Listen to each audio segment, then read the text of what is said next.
Сәлем бәріне, қалдарыңыз қалай? Бүгін біз сіздермен үй жағдайында бет күтіміндегі бетімізді қара дақтардан қалай құтыламыз, жаз мезгілінде көп түсетін пигментацияның көбеймеуіне жол бермеудің рецептің екі түрін ұсынатын боламын. Майлы және құрғақ бетке арналған. Сол себепті ең алдымен сіз менің каналыма тіркеле кетіңіз, осыған ұқсас пайдалы ақпараттарды өткізіп алмайсыз. Ал осы видеоны соңына дейін қарайтын болсаңыз, сіздерге арасында пайдалы лайфхактармен бөлісемін.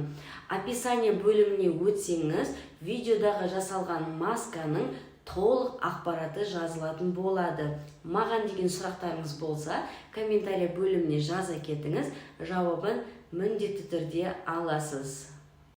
Бүгін біздің бет күтімізге керекті ең маңызды ингредиент ол аспирин болып табылады. Осы аспирин біздің жаз мезгілінде күннің көп түсу кезінен көзіміздің астына, бетімізге қара дақтар, яғни пигментация түсіп жатады. Соның құтылу жолына өте жақсы септігін тигізеді. Ең алдымен жаңағы масканы жасамас бұрын сіздер өзіңіздің бет теріңіз құрғақ не болмаса майлы бетке жататынын анықтап алу қажетсіздер. Және де аллергия бар ма жоқ па, оны міндетті түрде анықтап, одан кейін ғана масканы пайдалануға болады. Масканы бетімізге қолданардың алдында ең алдымен әсіресе сезімтал жаңағы терілер міндетті түрде реакция береді ма, бермейді ма тексеріп алуымыз қажет. Ол үшін дайын болған маскамызды шынтағымызға жағып 10-15 минут күтеміз. Егерде ешқандай қышымай, қызармай, ешқандай өзіндік реакция бермейтін болса, онда бетімізге ол масканы жағуға болады. Енді біз масканы жасауға кірісейік. Біздің бірінші маскамыз майлы бетке арналады. Егер сіздің бетіңіз майлы, жаңағы безеулер көп шығатын, қызарып, жаңағы қара дақтар көбейген болса, онда осы маска сізге таптырмас жақсы көмектеседі. Ең алдымен аспиринді жақсылап осылай езіп аламыз және менде мұнда шамамен 5-6 аспирин. Осы 5-6 аспириннің үстіне бір жарым ас қасық лимонның шырынын құямыз. Екеуін жақсылап араластырып 10 минутқа бетімізге жағамыз. Осы масканы күніне жаз мезгілі біткенше жасайтын болсаңыз, бетіңіз жасарып, өзінің түсін қалпында ұстап, қара дақтардың көбейіп кетпеуіне, секпілдің шықпауына жақсы септігін тигізетін болады.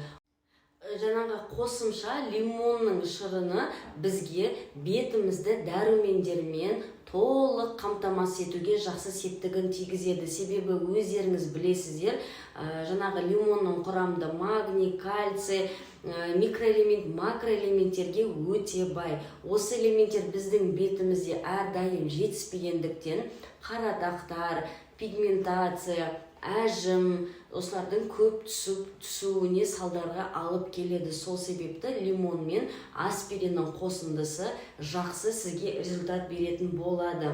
Осы мына лимонның шырынымен аспиринімізді жақсылап езіп араластырып алдық және де бетімізді жақсылап сумен жуып тазартып алып, үстінен осы жаңағы маскамызды жағып 10 минут ұстаймыз. Күніге жаз мезгілі біткенше жасауға болады.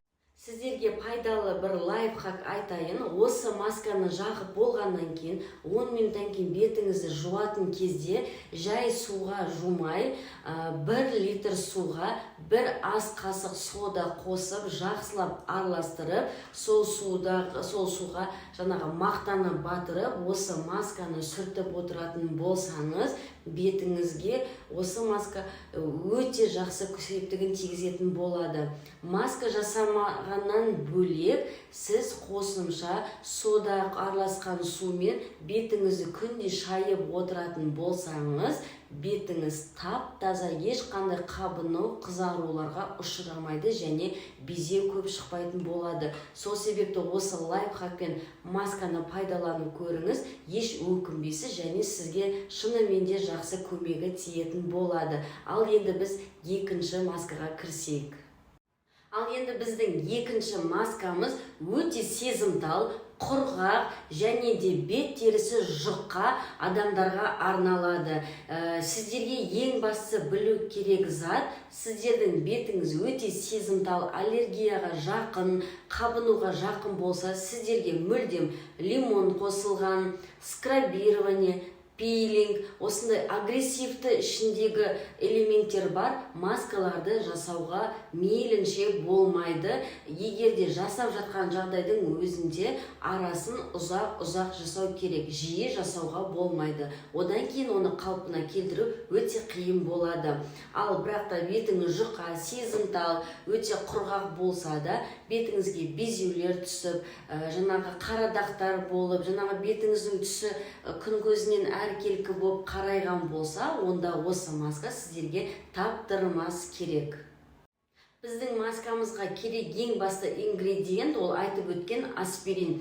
Ұнтақталған 3 дана аспиринді айранға салып, жақсылап араластырамыз. Осы айранның үстіне ақжелкенді салып, ақжелкеннің пайдасы өте көп, сол себепті оның еш зияны жоқ, қорықпай пайдалана берсеңіздер болады. Ақжелкен, аспирин, айранды жақсылап араластырып, жуылған бетімізге 15-20 минуттап ұстауға болады. Және жуатын кезде айтып өткен осы видеоның алдындағы лайфхакты пайдаланыңыз. Яғни 1 литр суға 1 ас қасық сода салып, жақсылап араластырып, сонымен бетіңізді мақтамен сүртіп, не болмаса сол суға бетіңізді шайып жүріңіз. Сол кезде сізге осы масканың эффектісі 2 есе көмектесетін болады. Бұл масканың еш зияны жоқ. Сол себепті қаласаңыз күніне 2 мезгіл, уақыт жеткіліксіз болса, кешкісін 1 мезгіл міндетті түрде кешкісін жасаған пайдасы өте жақсы тиетін болады.